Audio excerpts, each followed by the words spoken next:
दोस्तों नमस्कार, मैं उपेंद्र यादव, आप सबका लाइव प्रोग्राम में आपका स्वागत है। साथियों, आज का लाइव बड़ा महत्वपूर्ण है। इस लाइव का उद्देश्य है कि 14 अक्टूबर को होने वाले अनशन और आंदोलन की रणनीति को लेकर आपके बीच में आया हूं।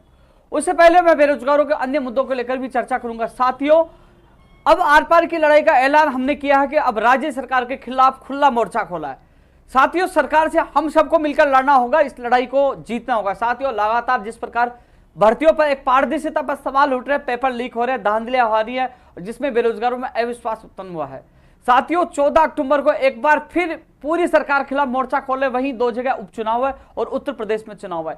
यदि राज्य सरकार हमारी मांगों को नहीं मानती है तो उपचुनावों में भी इसका परिणाम, गंभीर परिणाम कांग्रेस यानी कि वर्तमान सरकार को भुगतना पड़ेगा और उत्तर प्रदेश में एक बार फिर हम लोग कूच कर सकते हैं, क्योंकि अब संयम हमारा बिल्कुल टूट चुका है। हमें आश्वासन नहीं, हमें परिणाम चाहिए और परिणाम के लिए ही 14 अक्टूबर को एक बार फिर हम सही दिशा पर मैं आमरण अनशन शुरू करने वाला हूं। वहां हम सब मिलकर एक बड़े आंदोलन को के माध्यम से सरकार को चुनौती दे रहे हैं। साथियों, उससे पहले मैं एक चीज और बता दूं, आज ग्राम विकास अधिकारी भर्ती की लास्ट तारीख थी आवेदन प्रक्रिया की, जिसके लेकर काफी लोगों के कॉल और मैसेज आए और पत्रकार महोदय जी ने भी मुझे अवगत करवाया। इसके बाद मैंने चेयरमैन महोदय हरिप्रसाद शर्मा जी से बात की और उस समस्या का निस्तारण हो चुका है। 2 दिन और अतिरिक्त समय दिया गया है ग्राम विकास अधिकारी भर्ती के आवेदन प्रक्रिया के लिए। वहीं पटवारी और बिजली विभाग की जो भर्तियां हैं उनकी भी परीक्षा तिथि 23-24 अक्टूबर जो टकरा रही है, इसको लेकर भी काफी लोग असमंजस की स्थिति में। इस संबंध में भी सीएमओ के अधिकारियों के साथ साथ बिजली विभाग के अधिकारियों को सुबोध अग्रवाल जी से मैं खुद मिलकर आया था और 12 तारीख को एक बार भास्कर साहब जी से मैं पुनः जाकर मिलूंगा कि समस्या का निस्तारण हो, क्योंकि 2-4 दिन बिजली विभाग की भर्तियों की तारीख आगे चली जाएगी तो कहीं ना कहीं जो आपस में जो टकराव हो रहा है इससे बेरोजगारों को राहत मिल सके। साथ ही इसके अलावा और चीज जो है आप लोगों के सामने मैं बात रखने वाला हूं। साथियों, आज का लाइव इसलिए महत्वपूर्ण हो गया है साथियों, क्योंकि साथियों अब जो वर्तमान में जो हालात है, क्योंकि हमारे जो युवाओं के नाम पर हर लोग राजनीति के लिए तैयार है। युवाओं के नाम पर राजनीति करना आसान है, लेकिन राजनीति के साथ युवाओं को राहत पहुंचाना बड़ी मुश्किल है। साथियों, मेरा प्रदेश का बेरोजगार संकट में है और ऐलान मैंने भी कर दिया कि राज्य सरकार के खिलाफ खुला चैलेंज दे दिया और खुला ऐलान कर दिया। अब 14 अक्टूबर से एक बड़ी लड़ाई हम लड़ने वाले। साथ ही एक चीज और बता दूं, मेरे प्रदेश के युवाओं से मैं कहना चाहूंगा कि पिछले कुछ दिनों से आपने देखा होगा कि जो कुछ लोग सोशल मीडिया पर जो लोग जिस प्रकार जिस भाषा का उपयोग कर रहे थे, जो कह रहे थे कि मैं तो बेरोजगारों के साथ उपेंद्र यादव राजनीति कर रहा है, बेरोजगारों की नहीं सुना और वो तो मुख्यमंत्री से सीधा जाके मिलके आ गया। तो उन सभी से मेरा निवेदन है कि आप बेरोजगार हितैषी हो तो आपको चुनौती और चेतावनी भी है, आपको चैलेंज भी है कि आप यदि बेरोजगार हितैषी हो तो मैं खुद पूरी सरकार के खिलाफ मोर्चा 14 अक्टूबर से खोल रहा हूं। आप आइए, यदि बेरोजगार हितैषी हो तो मैं अनशन पर बैठ रहा हूं तो आप भी अनशन पर बैठे और कहे कि हम बेरोजगार हितैषी हैं, बेरोजगारों के नाम पे राजनीति नहीं, बेरोजगारों को न्याय मिले उसके लिए संघर्ष करेंगे, तब मैं उन लोगों को मानूंगा वो हितैषी है। अन्यथा वो किसी अपने आकाओं के इशारों पर ट्रोल करने का और कमेंट करने की, वो अपने उनको पैसे मिलते हैं तो वो कर रहे हैं, तो वो उनकी अपनी जिम्मेदारी निभा रहे हैं। लेकिन साथियों, धीरे धीरे आपको जैसे पर्दा हटता जा रहा है, धीरे धीरे आपको सच्चाई आपके सामने आ रही है कि वास्तव में संघर्ष 9 साल से आप लोगों के लिए कौन कर रहा था, अब कौन कर रहा है, पहले कौन आए फिर बीच में कौन गायब हो गया, लगातार आपका कौन साथ दे रहा है। धीरे धीरे आपके सामने सारी स्थितियां स्पष्ट हो जाएंगी, हो रही है, सबको पता है। साथियों, एक चीज और बता दूं आपको, अब जो 14 अक्टूबर को हम महापड़ाव जो अनशन हम शुरू करने वाले हैं, मुख्यमंत्री जी से मैंने मुलाकात की, प्रताप सिंह खाचरियावास हमारे बीच में आया और 2 मंत्रियों से राजेंद्र यादव और रघु शर्मा जी से हमने मुलाकात की। अब वार्ता हम नहीं जाएंगे, न कहीं पे भी हम वार्ता के लिए नहीं जाएंगे, क्योंकि धरना स्थल पर वार्ता के लिए सरकार के मंत्रियों को ही आना होगा, क्योंकि हमने मुख्यमंत्री जी जो इनके मुखिया हैं उनको सारी चीजें अवगत करवा दी। एसआई और रीट में जो घपला हुआ सारी चीजों से उनको अवगत करवा दिया है, मंत्रियों को बता दिया, लिखित में दे दिया, सबूत तक दे दिए। अब हमें कुछ नहीं करना, हम लोग अब सरकार से परिणाम चाहिए, आश्वासन नहीं चाहिए। जो शिक्षा मंत्री जी यह कहते थे कि नहीं वो तो बीजेपी का आंदोलन है, अब 14 तारीख को हम सब पूछेंगे, बता दीजिए ये राजस्थान के शुद्ध पीड़ित बेरोजगारों का आंदोलन है, जवाब दीजिए। अब आपको जवाब देना होगा मंत्री जी, अब आप गोली नहीं दे सकते हो, नहीं आपका पीछा नहीं छोड़ेगा, अब आपका पीछा राजस्थान का युवा नहीं छोड़ेगा।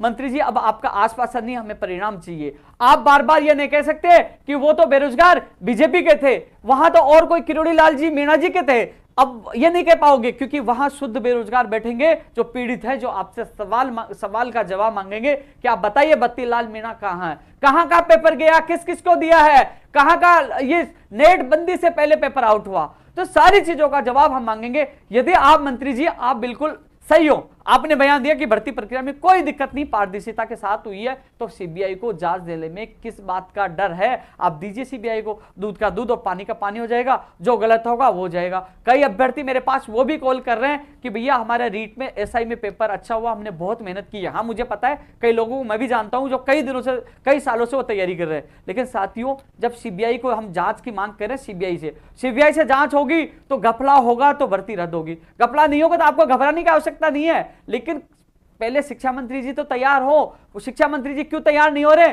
शिक्षा मंत्री कह रहे पारदर्शिता के साथ हो, तो आप दे दीजिए सीबीआई को, तो सीबीआई से जांच होगी तो दूध का दूध और पानी का पानी हो जाएगा। यदि गलत होगा तो पेपर भी रद्द होगा, और गलत नहीं होगा तो किसी के साथ गलत नहीं होगा, तो किसी को भी, दोनों पक्षों को निष्पक्ष जांच सीबीआई, यानी सीबीआई किसी के दबाव में नहीं होगी, वो निष्पक्ष जांच करेगी, जो गलत होगा तो गलत को वो ठहराएंगे। इसलिए साथियों, हम लोग जो मांग कर रहे हैं कि एसआई और रीट की सीबीआई से जांच हो। साथियों, जो शिक्षा मंत्री जी चुनौती दे रहे थे, उस चुनौती को हम स्वीकार करते हुए 14 तारीख को राजस्थान के युवा बेरोजगार शिक्षा मंत्री जी को चैलेंज और चुनौती देंगे कि आप बता दीजिए पीड़ित बेरोजगार है, अब जवाब दे दीजिए। पहले तो आपने राजनीतिकरण करते हुए कह दिया कि ये तो दूसरी पार्टी के लोग हैं, तो ये आर पार की लड़ाई का ऐलान हमने कर दिया है। 14 अक्टूबर को हम जयपुर शहीद स्मारक पर एक बार फिर इकट्ठे हो रहे हैं। मैं आमरण अनशन पर उपेंद्र यादव एक बार फिर बैठेगा। हालांकि मुझे तो वो पल अभी भी याद है कि जब मैं अक्टूबर, अरे ये क्या बात है, अब याद आया कि पिछले साल भी शायद, हाँ पिछले साल की हो गया, शुरुआत 2019 की बात है, 20 की है। उस समय भी मैं करीब 6 अक्टूबर के आसपास, मैं उस समय मैं आमरण अनशन पे बैठा था, और इस बार 14 अक्टूबर है। तो साथियों, मुझे पता है कि उस समय मेरे साथ क्या स्थिति हुई थी, डॉक्टर ने क्या कहा था, सारी स्थिति उनको पता है कि मेरा शरीर इतना डैमेज हुआ था। उन्होंने कहा कि भविष्य में कभी अनशन मत करना, और जो वहां जो इंजेक्शन, जो बार बार जो आर्टरी में इंजेक्शन लगाना, कितनी समस्याओं का सामना करना पड़ता है। उस समय मैंने सोचा था कि मैं जीवन में अनशन नहीं करूंगा, लेकिन इस लड़ाई में अब अनशन के दौरान मुझे जान देनी पड़ी तो मैं दूंगा, क्योंकि अब लड़ाई है अत्याचार और अन्याय के खिलाफ। इस लड़ाई को हम लड़ेंगे और जीतेंगे। तो तमाम साथियों कहना चाहूंगा, जो लोग एसआई भर्ती का मामले के लिए लोग कह रहे हैं कि रीट की वजह से दब गया, नहीं, मुझे पता है जो बीकानेर से पाली पेपर आया, 12 लोग गिरफ्तार हुए, वो कहां का पेपर गया वो अभी तक जांच नहीं, उनके खिलाफ कार्रवाई हुई। जो प्रिंसिपल फोटो खींच के भेज रहा है, तो वो ओमार सीट आना, वीडियो आना, रीट का पेपर जयपुर से गंगापुर सिटी जाना, सवाई माधोपुर पुलिस लाइन में भी पेपर गया, ज्यादातर पुलिस लाइन में पेपर गया। कई लोगों ने मुझे बताया है कि पुलिस लाइन सवाई माधोपुर से उनके सरपंच ने भी लिया है, पड़ोसी सरपंच साहब ने भी लिया है। कहां का पेपर, कई लोगों ने मुझे बताया, उनकी रिकॉर्डिंग, उनकी सारी चीजें मेरे पास है। वो सबूत के तौर पर हम लोग, इस सबूत के आधार पर हम लड़ाई लड़ रहे हैं कि जिस प्रकार एसआई और रीट में जो घपलाया, कुछ लोग जैन भर्ती के लिए भी कह रहे हैं, तो उनके आपत्तियों की भी जांच हो। तो साथियों, इन सबको लेकर हम एक बार फिर 14 अक्टूबर को मोर्चा खोल रहे हैं। साथ में अब सरकार से लड़ाई कर रहे हैं। अरे भाई, जब मैं अनशन पे बैठ रहा हूं, आर पार की लड़ाई हम लड़ रहे हैं, तो साथियों कई चीजें और है जिनको लेकर हम लड़ाई लड़ रहे हैं। क्योंकि अनशन, पता नहीं इस दुनिया में मैं रहूं ना रहूं, क्योंकि पहले डॉक्टर का मना जो किया था, जिस प्रकार जो हालात पिछली बार अनशन के दौरान बने थे, लेकिन एक बार फिर मैं मेरी खुद की जान को जोखिम में डालकर एक बार फिर मेरी युवा बेरोजगारों के लिए अनशन पे बैठ रहा हूं। लेकिन साथियों, इस दौरान जो चीजें है, जो 7 सूत्रीय मांगों का आपने ज्ञापन देख लिया होगा, मैं आपको बता दूं एक बार पुनः, मैं चीज सीबीआई वाली चीज आपको मैंने बता दी है। इसके अलावा साथियों, सीबीआई के अलावा जो आपने देखा होगा, भविष्य में प्रतियोगी परीक्षा होने के लिए सख्त से सख्त गैर जमानती कानून हो, 10 साल की सजा हो, चाहे 20 साल की कर दो सजा हो, और उनकी संपत्ति जब्त करने का कानून भी होना चाहिए। जैन भर्ती के लिए भी आपत्ति है, उनका भी जांच होनी चाहिए। नीमराणा कमला देवी परीक्षा केंद्र में 6 बेरोजगारों को दर्ज मुकदमे वापस होना चाहिए और जांच। इसके अलावा जो वंचित अभ्यर्थियों को भी के साथ न्याय हो, और जहां पेपर खुले मिले हैं, वहां देर से पेपर पूछे, उनके खिलाफ कार्रवाई, उनको बर्खास्त करे और उनकी जांच हो। सीसीटीवी कैमरे में जब जांच होगी, जब वीडियोग्राफी वो देखा जाएगा, तो पता चलेगा कि वास्तव में किसकी गलती है, तो उन परीक्षा केंद्रों के खिलाफ भी कार्रवाई हो। बत्तीलाल मीणा जी को जल्द से जल्द पकड़ा जाए, और संरक्षण देने वाले कौन कौन राजनेता है उनको भी जेल में डाला जाए, खुलासा उसका भी जल्द से जल्द किया जाए। मेरा मानना है कि राज्य सरकार और पुलिस की सबसे बड़ी नाकामी यह है कि अभी तक बत्तीलाल मीणा इनके शिकंजे में नहीं आया, नहीं पकड़ा। इसलिए सबसे बड़ी नाकामी मैं सरकार की भी कह सकता हूं और पुलिस प्रशासन कह सकता हूं कि बत्तीलाल को अभी तक क्यों नहीं पकड़ा गया। बत्तीलाल पकड़ा जाएगा तो पता चलेगा पेपर जयपुर से किससे लिया, किसको दिया, कहां का पूछा है, और उसके पीछे कौन राजनीतिक संरक्षण उनको दे रहा है, कौन कौन से राजनेताएं जुड़े हैं। आज एक लेटर भी वायरल हुआ था कि स्कूल में उसको कुछ सदस्य बनाने के लिए, तो उसमें एक नेता आज वो नाम आ गया, पहले फोटो आई, तो धीरे धीरे बत्तीलाल जी से जुड़े व्यक्तियों के नाम अब धीरे धीरे सामने आए।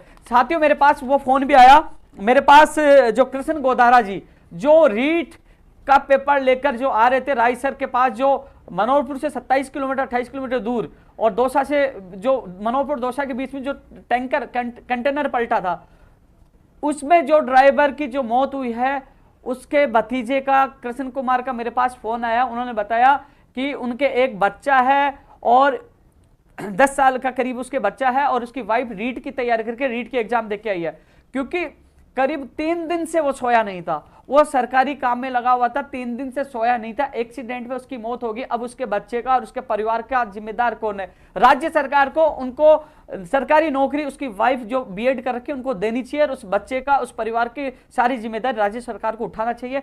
आज वो अपने आप को अकेला सा महसूस कर रहे हैं। वो 14 अक्टूबर को कृष्ण कुमार अपनी चाची जी के साथ, क्योंकि वो कृष्ण कुमार के चाचा जी हैं, और बच्चों के साथ वो 14 अक्टूबर को जयपुर में आ रहे हैं कि उनको न्याय मिले। मैं भी राज्य सरकार से मांग करता हूं कि जो कई किलोमीटर से, यानी 3 दिन तक सोया नहीं, वहां राज्य सरकार को 2 ड्राइवर की आवश्यकता, 2 ड्राइवर रखने चाहिए थे, लेकिन एक ही ड्राइवर लगातार 3 दिन से सोया नहीं था, लगातार वो ड्राइविंग कर रहा था, और आपने देखा होगा एक्सीडेंट में उसकी मौत होगी। आज 10 साल का बच्चा अनाथ हो गया, और उसकी बीवी भी अवसाद में, परिवार अवसाद में। तो कहीं ना कहीं उसको आर्थिक सहयोग के साथ सरकारी जॉब उनको मिलनी चाहिए। ये मांग हम राज्य सरकार से भी करते हैं, और 14 अक्टूबर को वो लोग पहुंच रहे हैं। वास्तव में सब लोग राजनेता राजनीति करते हैं, लेकिन जो जिनके साथ वास्तव में जो जिनके साथ बुरा होता है उनको भूल जाता है। सब लोग भूल गए कि रीट का जो लाखों बेरोजगारों का भविष्य का जो पेपर वो गाड़ियां में लेके आ रहे थे, वो आज इस दुनिया में नहीं रहा। वो कोशिश कर रहा था सही समय पर पेपरों को पहुंचाने के लिए, क्योंकि बहुत कह रहे कर्नाटक से लाया गया था, दूर से लाया गया था, जहां मुझे उनके भतीजे ने बताया कि दूर से।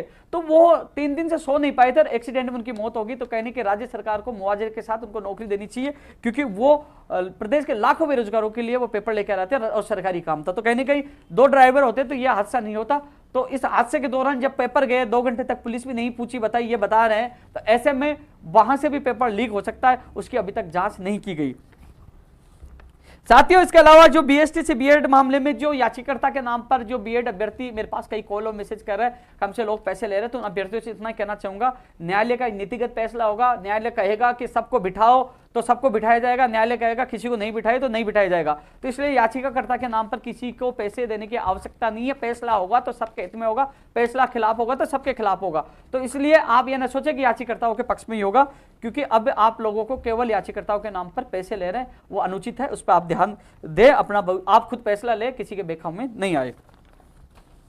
साथ ही एक चीज और बता दूं आपको मैं, कि जो 14 अक्टूबर को तमाम राजस्थान के तमाम बेरोजगार इस मेरे लाइव को देख रहे हैं, हम दो चरणों में हम आंदोलन की शुरुआत कर रहे हैं।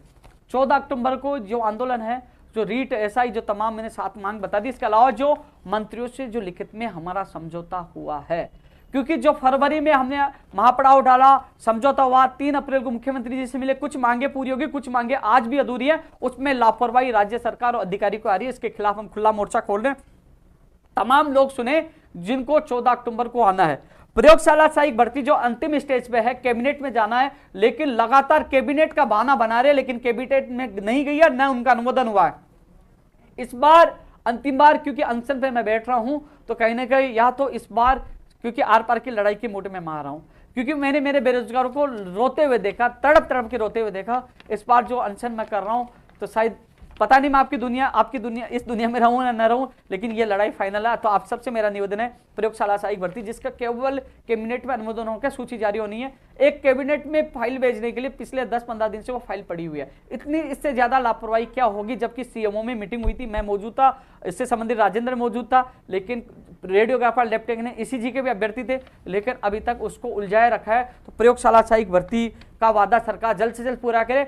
जो सुभाष गर्ग साहब ने वादा किया था, वीडियो उनका था कि उन्होंने कहा था कि उपचुनाव के बाद 1 महीने बाद हम सूची जारी कर देंगे। आज भी सुभाष गर्ग साहब मेरा वीडियो सुनने तो सुन लीजिए, अपने वादे पे आप खरा उतरिए, नहीं तो आर पार हम लड़ाई का ऐलान करेंगे। तो आप जहां भी जाओगे ना, आपका विरोध करते हुए पीछे नहीं हटेंगे, क्योंकि अब अपनी पे आ गए, हम अपनी पे अब आ चुके हैं, आर पार की लड़ाई हम लड़ेंगे। इसलिए अब कतई विरोध करने से हम घबराएंगे नहीं।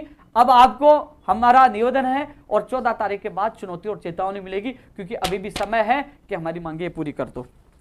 तृतीय श्रेणी शिक्षक भर्ती 2012 में जो सुप्रीम कोर्ट में जो एफिडेविट देना है वो पक्ष में दिया जाए, इस संबंध में भी हमारा समझौता हुआ था। राज्य सरकार इस समझौता को पूरा करे। जो जो लिखित में हमारा समझौता हुआ था उन मांगों को लेकर और जो एसआई और रीट की मांगों को लेकर हम 14 अक्टूबर को मैं आमरण अनशन पे बैठ रहा हूं। अरे साथियों, आमरण अनशन पे बैठ रहा हूं, अपने आप को नुकसान पहुंचा रहा हूं, मुझे पता है जान चलेगी तो कम से कम ज्यादा उन लोगों की तो मांग रखूं जो लिखित में जो मंत्रियों से लिया है और जो अंतिम स्टेज पे है। अरे मरते मरते कई परिवारों का भला हो जाए तो कम से कम उन लोगों की मांग तो मैं रखूं जो लिखित में पहले दे चुके। वर्तमान की जो एसआई और रीट का जो मामला है उनके साथ साथ ये मांग भी मैं प्रमुखता से रख रहा हूं, 2012 वाला भी और प्रयोगशाला सहायक वाला। रीट शिक्षक भर्ती 2018 का मामला 100 दिन के करीब हो चुके, बीकानेर धरने में बैठे हैं। या तो कभी वो तामील नहीं करवाते, कभी क्या नहीं करवाते, बार बार तारीख पे तारीख मिल रही है। तो इसके से संबंधित जो भर्ती के अभ्यर्थी उनसे मेरा निवेदन यही है कि अब की बार पूरी ताकत के साथ मैं पूरी ताकत लगाऊंगा कि इस बार सरकार का एडवोकेट जनरल साहब वहां फिजिकली जाए और वहां पैरवी करवा के इस भर्ती प्रक्रिया को कोर्ट से निस्तारण करवाए। अरे जो भी फैसला होगा वो जज साहब को देना है, किसी के पक्ष में दे, कम से कम फाइनल फैसला तो करवाए। तो इसका फाइनल फैसला करा के इस भर्ती प्रक्रिया को जल्द से जल्द पूरी करवाने के संबंध में इस रीट 2018 के तमाम अभ्यर्थियों से ये कहूंगा कि अब आर पार की लड़ाई आपके लिए 14 अक्टूबर से मैं आमरण अनशन के माध्यम से लड़ूंगा। तो तमाम अभ्यर्थी 14 अक्टूबर को सुबह 10 बजे शहीद स्मारक आप लोग पहुंचे। वही टेक्निकल हेल्पर भर्ती की विज्ञप्ति, इस संबंध में मैं कल विद्युत भवन जाके आया था साथियों।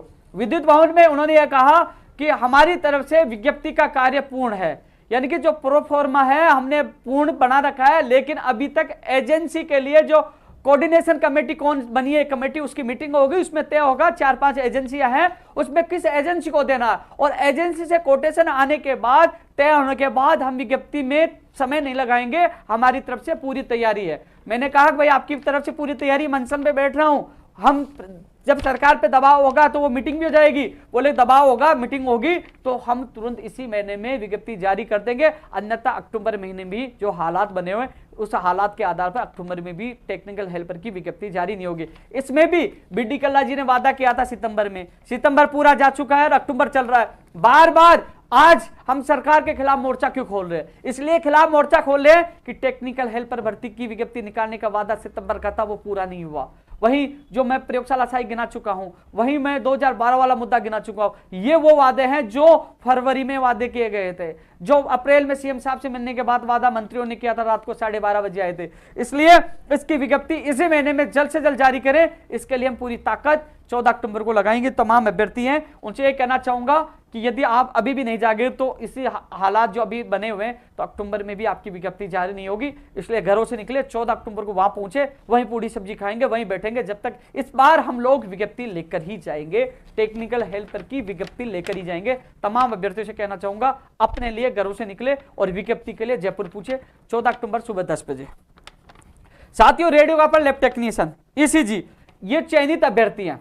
मैं कुछ सीएमओ में था, इनके अभ्यर्थी मौजूद थे। मेरे सामने प्रताप सिंह दुट्टर साहब को कहा था, उन्होंने कहा सेक्रेटरी के पास फाइल भेज दी और जल्द नियुक्ति आदेश जारी करा देंगे, और अभी तक ये फाइल मंत्री जी के पास गई। कैसे गई?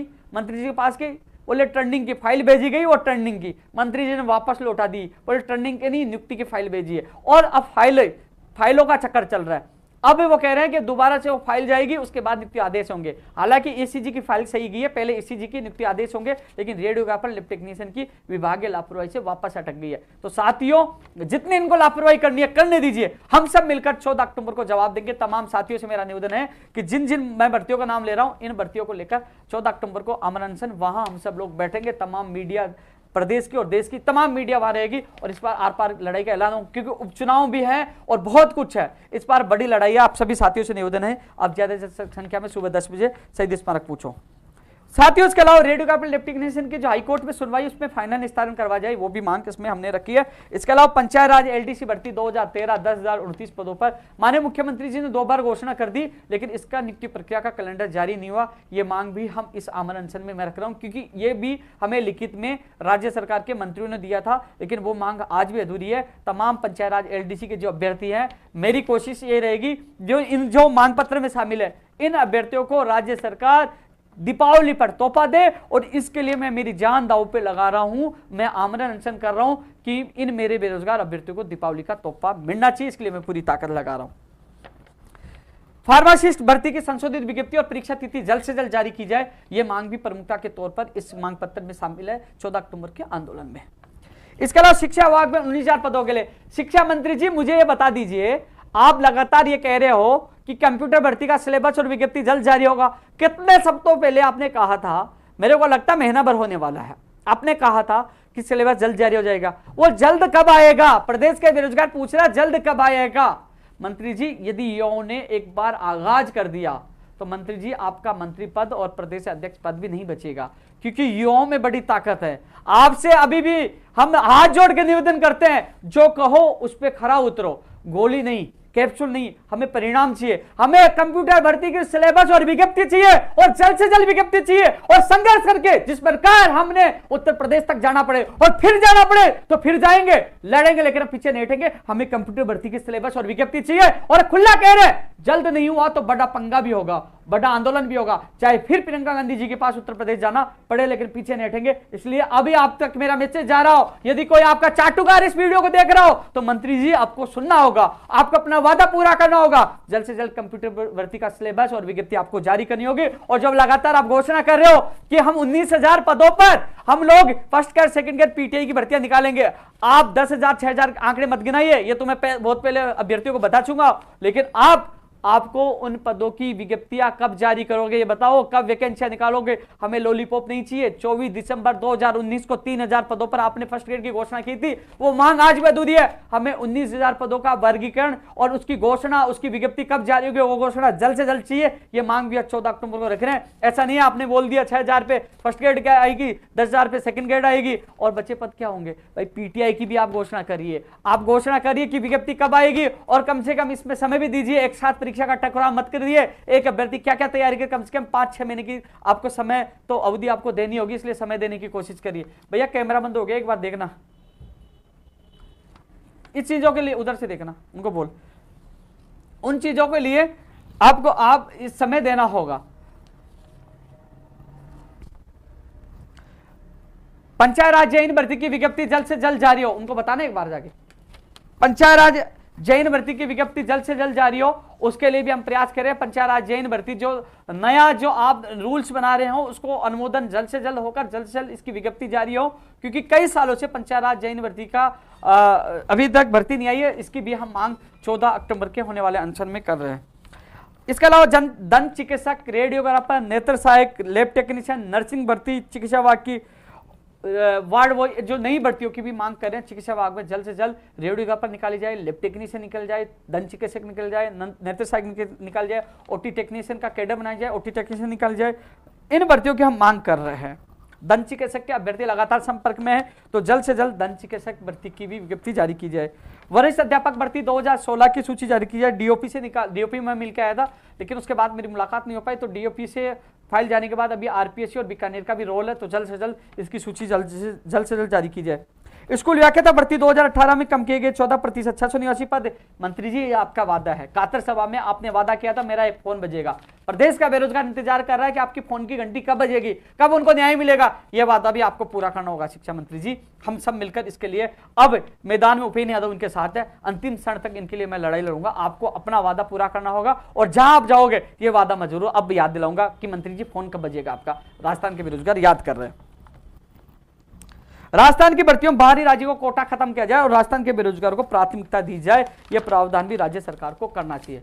साथियों लगातार देखो 2 चरणों में जो मैंने भर्तियों का नाम लिया, वो 14 अक्टूबर को इस चरण में आंदोलन कर रहे हैं, और बची जो भर्तियों के बाद में अलग से आंदोलन करेंगे। लेकिन ये जो मैंने भर्तियों का नाम लिया, ये भर्तियां वो है जिससे सरकार से हमने लिखित में लिया है, और जो वर्तमान में जो सबसे बड़े इश्यू चल रहे हैं पेपर लीक वाले, उसको लेकर हम लड़ाई लड़े। एक बात देख लेता हूं, कहीं लाइव तो डिस्टर्ब नहीं हो गया है।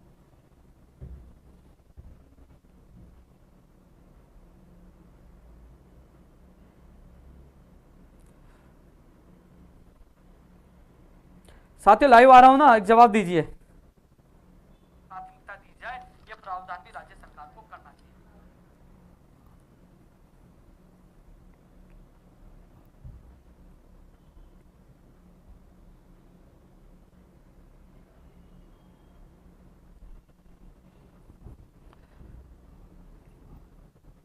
साथियों लाइव में आपके बीच में हूं। आप सबसे मैं ये कहना चाहूंगा 14 अक्टूबर को हम लड़ाई लड़ेंगे और हम सब मिलकर इस लड़ाई को जीतेंगे। साथियों एक चीज और बता दूं आपको मैं, क्योंकि मुझे पता है, क्योंकि जब ऐसे ऐसे लोग भोगला चुके हैं कि उपेंद्र यादव के साथ युवा इतने क्यों है, उपेंद्र यादव इतना ऊपर क्यों जा रहा है, क्योंकि वो राजनीति के आका हैं, उनके स्पॉन्सर है, वो अलग अलग आईटी सेल को मेरे पीछे लगा रखा है। जिन लोगों के आप कमेंट शायद आ रहे होंगे, उनके कमेंट आईडी खोल के देखोगे तो आपको पता लग जाएगा किस आका के आदेश से वो काम कर रहे हैं। लेकिन एक चीज और बता दूं आपको मैं, कि इससे कोई फर्क नहीं पड़ने वाला जब राजस्थान के युवा मेरे साथ है। यदि वो हितैषी है, तो उनको मेरी चुनौती है, आइए बैठिए अनशन पे, आपको मान जाएंगे कि आप बेरोजगार हितैषी हो।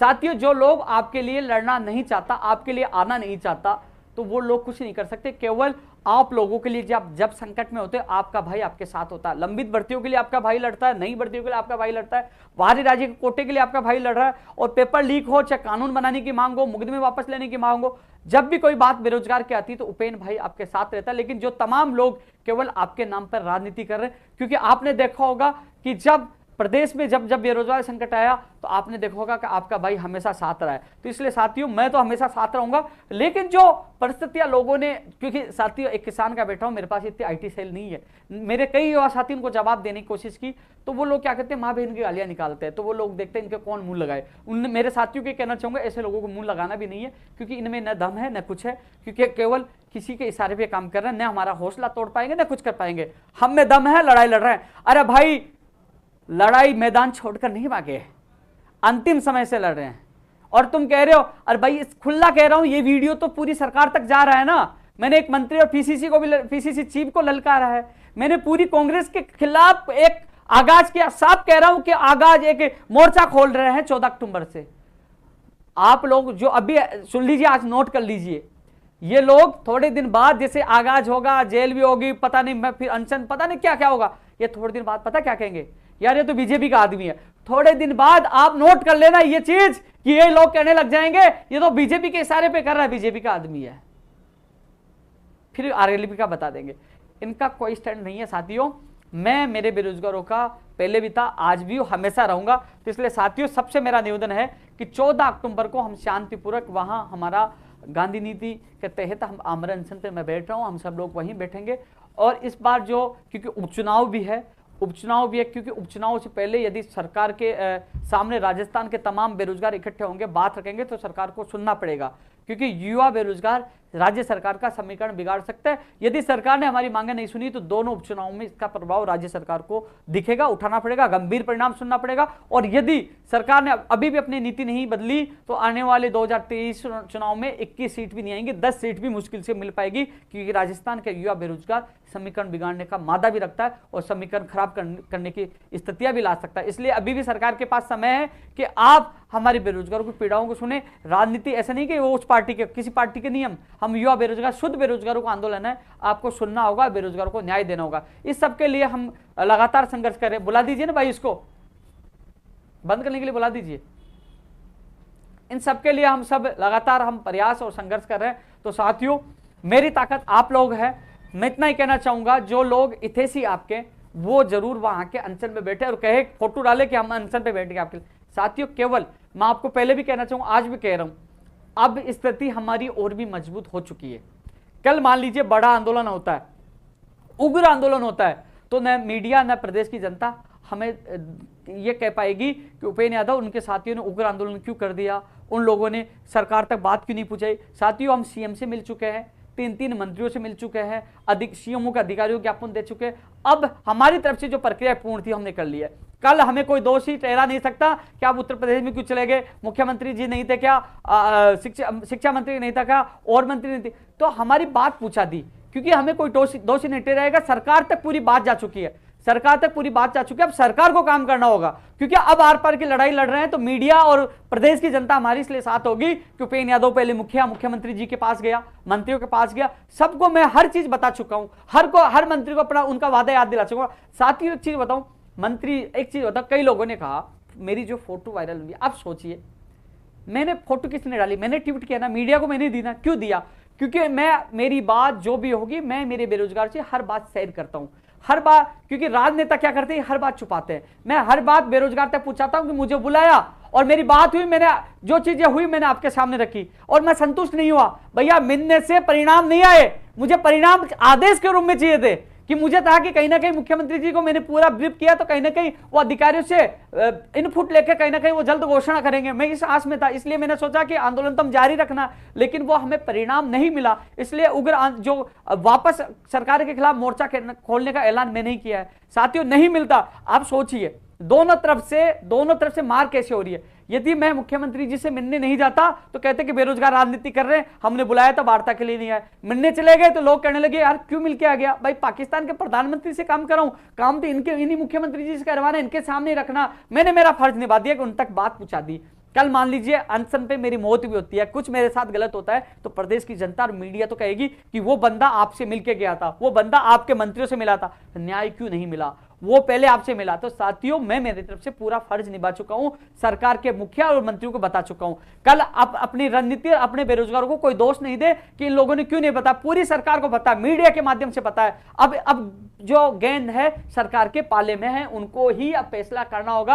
अब जब हम महापड़ाव पे बैठ रहे हैं तो सरकार के मंत्रियों को ही सरकार की तरफ से जो भी है निर्णय है उनको ही करना होगा, उनको ही आना होगा। इसलिए साथियों आर पार की लड़ाई का ऐलान हमने किया, आपको समझना होगा। कुछ लोग आपको भ्रमित कर रहे हैं, क्योंकि ये लोग इसलिए भ्रमित कर रहे हैं कि साथियों उपेंद्र यादव मुख्यमंत्री से क्यों मिलके आ गया। भाई मैं मिलके आया तो आप लोगों को बताया, न फोटो छुपाई, आते ही मैंने आप लोगों को बताया, मैंने कोई बात नहीं छुपाई, क्योंकि मुझे छुपाना नहीं आता, मुझे राजनीति नहीं करना था। मेरा लक्ष्य यही है कि मेरा बेरोजगार को फायदा मिले। मुझे लगा कि परिणाम नहीं मिला, मुख्यमंत्री जी से मिल लिया, मंत्रियों से मिल लिया, परिणाम नहीं मिला तो मैंने तुरंत 14 अक्टूबर का ऐलान कर दिया, क्योंकि मुझे मेरे प्रदेश के बेरोजगार को न्याय चाहिए। मुझे ऐसा नहीं कि 2 दिन आंदोलन किया भग गया, कि नहीं भाई परिणाम चाहिए। इसलिए अंतिम सांस तक मैं आप लोगों के लिए लड़ रहा हूं, चाहे कितने लोग आए कितने चले जाएं। आप सोचिए अंतिम क्षण तक आपके साथ कौन है, कौन था, कौन रहने वाला, आप सोचिए।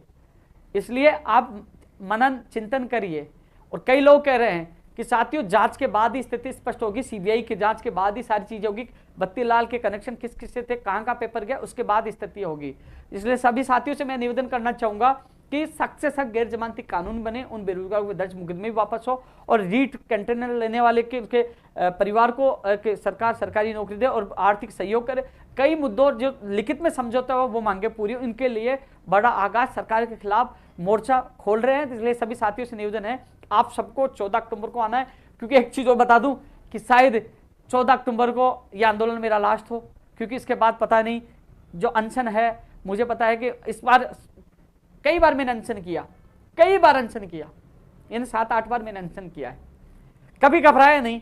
लेकिन पहली बार ऐसा लग रहा है कि ये अनशन के बाद मुझे ऐसा लग रहा है कुछ अनहोनी होने वाली है। पहली बार मुझे घबराहट पैदा हो रही है कि इस अनशन से कुछ अनहोनी होने वाली है। फिर भी मुझे पता है कि अनहोनी हो सकती है, उसके बावजूद भी मैं मेरे प्रदेश के बेरोजगारों के लिए खुद की जान जोखिम में डाल रहा हूं, लड़ रहा हूं, पीछे नहीं हटूंगा। और जो लोग मेरे 9 साल के संघर्ष में अंगुली उठा रहे, मैं नहीं, मेरा काम, मेरी मेहनत, मेरा संघर्ष और मेरा युवा साथी उनको जवाब देंगे। इतना ही कहना चाहूंगा कि दिल पर हाथ रखिए, भगवान के सामने जाइए और सोचिए कि जो इंसान अपने माँ बाप और परिवार सबको छोड़कर 9 साल से लगातार लड़ता रहा, कोई सी पार्टी रही, कभी पीछे नहीं हटा।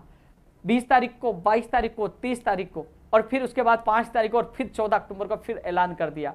14 अक्टूबर का भी समय 7 दिन का इसलिए दिया गया था। मंत्रियों ने कहा क्या सबूत है आप लिखित में दीजिए, सारी चीजें उनको दिया, बोले कि हम सीएम तक पहुंचाएंगे, जांच भी करवाएंगे। तो उनको समय चाहिए था, इसलिए मैंने 7 दिन का समय दिया कि 7 दिन में मैं मेरे युवाओं को इकट्ठा भी कर सकूं, 7 दिन में उन तक वो जो उनको निर्णय ले सके सरकार ले। 7 दिन का समय इसलिए दिया था, न कि मामला दबे। एसआई का मामला दब रहा था, उसको मैं दबने नहीं दूंगा, वो भी उठेगा, रीट का भी उठेगा, लेकिन साथियों इस मामले को दबने नहीं दे रहा। मैं अंतिम सांस तक आप लोगों के लिए लड़ रहा हूं। इतनी बात मैं आप लोगों को इसलिए समझा रहा हूं कि जो लोग 9 साल तक जो मुझसे जुड़े रहे, जिन लोगों को राहत मिली, आप उनसे पूछिए, वो बता देंगे। आप उनसे, अरे इससे ज्यादा तो मैं आपको बता दूं, इससे ज्यादा तो जो लोग नहीं जानते हैं, जब 2013 में बीजेपी, जो मेरा परिवार बीजेपी सपोर्टेड था, वसुंधरा राजे जी को तलवार भेंट दी थी, मैं युवा मोर्चा में बीजेपी कार्यालय बैठता था, पदाधिकारी में मेरा नाम भी आया था, यानी कि युवा मोर्चा में प्रदेश उपाध्यक्ष में मेरा नाम चला। लेकिन मुझे 2013 शिक्षक भर्ती और बीजेपी पार्टी में दोनों में एक को चुनना था। मैंने मेरे बेरोजगार को चुना और 5 साल संघर्ष करता रहा। इसके बाद इस बार कांग्रेस ने विश्वास दिलाया, कांग्रेस को समर्थन दिया और कांग्रेस के साथ आए। कुछ काम हुए, कुछ नहीं हुए। मुझे लगा कि अब हमारे काम नहीं हो रहे, मंत्री भी झूठ बोल रहे, अधिकारी भी नहीं सुने। फिर मैंने एक बार फिर आगाज कर दिया है, फिर एक बार मोर्चा खोल दिया है। मेरे लिए हमेशा मेरा प्रदेश का बेरोजगार रहा है। परिस्थितियां कैसी हो, लेकिन इतना जरूर कह सकता मैं रहूं या न रहूं, लेकिन एक दिन सच्चाई आप लोगों के सामने होगी। झूठ ज्यादा दिन तक टिकता नहीं है, अफवाहें और भ्रामक प्रचार ज्यादा दिन नहीं टिकता। एक दिन वो सारी चीजें, स्थितियां स्पष्ट हो जाती है, आपके सामने हर चीज स्थिति स्पष्ट होंगी। जो सच्चा है वो आपके सामने आएगा। लेकिन जिस प्रकार मैं कह रहा हूं, जो आपकी तेजी आई है, बैठिए मेरे साथ अनशन पे, वो क्यों नहीं बैठते? 2 दिन ड्रामा करके क्यों जा रहे हैं? बैठिए ना, आप रहिए ना साथ। लेकिन वो हितैषी नहीं बन सकते हैं, वो आपके हितैषी नहीं बन सकते। केवल वो आप लोगों की भावनाओं के साथ खेल रहे हैं, वो आपकी भावनाओं के साथ खेल रहे हैं, वो आप लोगों को भ्रमित करने की कोशिश कर रहे हैं। लेकिन आप सोचिए, शुरू से आज तक आपके साथ कौन था, कौन है, आए और गए, लेकिन अब अंतिम समय में आपके साथ कौन है? हालांकि एक जो नेता किरोड़ीलाल मीणा जी जरूर इतनी उम्र होने के बावजूद भी लगातार युवाओं का साथ दिया, उनका साथ देना प्रशंसनीय है। लेकिन इसके अलावा कई लोग और भी राजनेता केवल राजनीति कर रहे हैं, साथ देना नहीं चाह रहे। तो वो साथ आइए, धरना प्रदर्शन करिए, कौन रोक रहा है? लेकिन समय जैसे जैसे बीत रहा है, मामला दबता नजर आ रहा है। लेकिन आपका भाई जब तक जिंदा है, अंतिम सांस है, मैं इसके लिए संघर्ष कर रहा हूं। किसी भी हालात में इन मामलों को दबने नहीं दूंगा। भविष्य के लिए सख्त कानून बने, न्याय मिले, मुक्ति में हटे, उन सारी चीजों के लिए जो हमारा जो 23 फरवरी और 3 अप्रैल को जो समझौता हुआ, समझौते की मांगे पूरी हो, इसके लिए अंतिम क्षण तक मैं संघर्ष करूंगा। तमाम साथियों से ये कहना चाहूंगा कि 14 अक्टूबर को यह लड़ाई ऐतिहासिक है। इस अनशन में, इस युद्ध में मैं जिंदा रहूं या ना रहूं, लेकिन जीवन भर मेरा संघर्ष हमेशा अमर रहेगा। इस संघर्ष को कोई नहीं रोक पाएगा, क्योंकि इस संघर्ष के दौरान 2 लाख से ज्यादा लोगों को सरकारी नौकरियां मिली है। और अभी भी संघर्ष मेरे बेरोजगार के लिए कर रहा हूं। इससे ज्यादा मैं सौभाग्यशाली नहीं रहूंगा यदि इस संघर्ष के दौरान, यदि इस दुनिया में मैं नहीं भी रह पाता, इस दुनिया से चला जाता हूं, तो मुझे, मेरी आत्मा को इतनी बड़ी शांति मिलेगी, मुझे इतनी खुशियां होगी कि मैं इस सच्चाई की लड़ाई में लड़ते लड़ते मैं एक वीरगति प्राप्त हूं। मैं अपने आप को कभी भी कायर नहीं समझूंगा। ये लगेगा कि हाँ, मैं मरा हूं तो शेर बन के मरा हूं, गिद्दड़ बन के नहीं। और अंतिम सांस तक आप लोगों के लिए लड़ूंगा। इसलिए सभी साथियों से ये कहूंगा कि 14 अक्टूबर हम सबकी, जो एसआई के अभ्यर्थी कह रहे हैं कि आपका मामला दबने नहीं देंगे, रीटी वाले हैं, तमाम अभ्यर्थियों के लिए हम सब मिलकर इस लड़ाई को लड़ेंगे और जीतेंगे। 14 अक्टूबर सुबह 10 बजे पोलियो विक्ट्री के बाद शहीद स्मारक पर हम इकट्ठे हो रहे हैं और वहां से। और साथियों, एक चीज और बता दूं, जो चीज दिखती है वो होता नहीं, और जो होता है वो दिखता नहीं है। जिन चीजों के लिए मेरे ऊपर आरोप लगे, आपको आने वाले समय में पता चलेगा कि वही राजनेता, वही लोग मुझे खत्म करने में लगे हैं, वही लोग मुझे फंसाने की कोशिश कर रहे हैं। क्योंकि परिस्थितियां ऐसी होती है, मैं अभी आपको बता नहीं सकता, क्योंकि कई सामने ऐसी स्थिति होती है कि मैं इधर किया तो ये मामला बिगड़ जाएगा। यानी कि मेरे सामने ये उद्देश्य है कि मेरे जो और भी कई मामले मेरे बेरोजगारों के, वो भी पूरे करवाने हैं, हर व्यक्ति को न्याय दिलाना। कि मेरा उद्देश्य यही है कि मुझे राजनीति के बजाय मेरे बेरोजगारों के सपने पूरे, वो सबसे पहले है। इसलिए साथियों, जहां तक मेरी जान का सवाल आएगा, मैं पीछे नहीं हटूंगा, आप लोगों के लिए लगातार संघर्ष करता रहूंगा। आप सभी से मेरा निवेदन है, 14 अक्टूबर सुबह 10 बजे शहीद स्मारक पर एक बार फिर शांतिपूर्वक मैं आमरण अनशन पर एक बार फिर बैठने जा रहा हूं आप लोगों के लिए। आप लोग मेरी सबसे बड़ी ताकत है। जो लोग गलत कमेंट करके, क्योंकि वो कमेंट वही जो अपने इस अकाउंट के इशारे पर कर रहे हैं, उनको जवाब आप दोगे, मेरा कार्य देगा, सच्चाई देगा, आने वाला समय देगा। मैं ज्यादा कुछ नहीं कहूंगा। हम सब 14 अक्टूबर को एक ऐतिहासिक लड़ाई की हम शुरुआत करने वाले हैं। साथियों, यह लड़ाई प्रदेश के आने वाली भर्तियों की रूपरेखा तय करेगी। नई भर्तियों की भी हम मांग कर रहे हैं, साथ में गैर जमानती कानून बने, पटवारी भर्ती परीक्षा सुरक्षित हो, कंप्यूटर भर्ती परीक्षा, फर्स्ट ग्रेड सेकंड, ये भर्ती परीक्षा भी सुरक्षित हो। आज नहीं, ये कल की भी लड़ाई है और इस लड़ाई को हम सबको मिलकर जीतनी होगी। जय हिंद, जय भारत।